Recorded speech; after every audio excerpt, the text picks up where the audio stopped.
राधे राधे। कैसे हैं आप सभी? आशा करती हूँ अच्छे होंगे, स्वस्थ होंगे।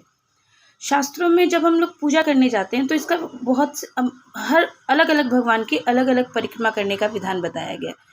ऐसे तो आप कितने लोग 3-5 कर लेते हैं तो ये सही भी है, लेकिन एक पर्टिकुलर वे में जब आप जिस भगवान की जितनी परिक्रमा करने का विधान है, अगर आप उतनी ही करते हैं तो आपको उसका जो फल होता है वो सटीक रूप से प्राप्त होता है। तो आइए जानते हैं कि किस भगवान की कितनी परिक्रमा करनी चाहिए। सबसे पहले भैरव बाबा की बात करते हैं। तो भैरव बाबा की हमेशा 3 परिक्रमा करनी चाहिए। इसके बाद शनिदेव की हमेशा 7 परिक्रमा की जाती है।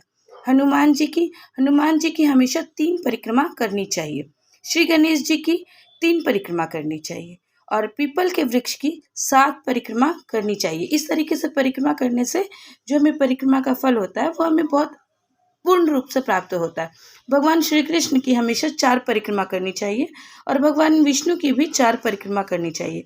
भगवान श्री राम की भी 4 परिक्रमा करनी चाहिए, क्योंकि ये एक ही अवतार है, एक ही प्रभु के अवतार है। और उसके साथ ही माँ दुर्गा की अगर परिक्रमा की बात की जाए तो माँ दुर्गा की हमेशा 1 परिक्रमा करनी चाहिए।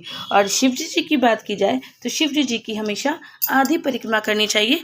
क्यों? क्योंकि उनकी जो जलाधारी होती है उसे लांघना कभी भी नहीं चाहिए। इससे जो हमारी पूजा का जो परिणाम है वो विपरीत हो सकता है। इसीलिए हमेशा ध्यान रखें कि शिव जी की हमेशा आधी परिक्रमा ही करें। तो इस तरीके से किस भगवान की कितनी परिक्रमा करनी चाहिए, आशा करती हूँ आप लोगों को ये बात समझ में आई होगी।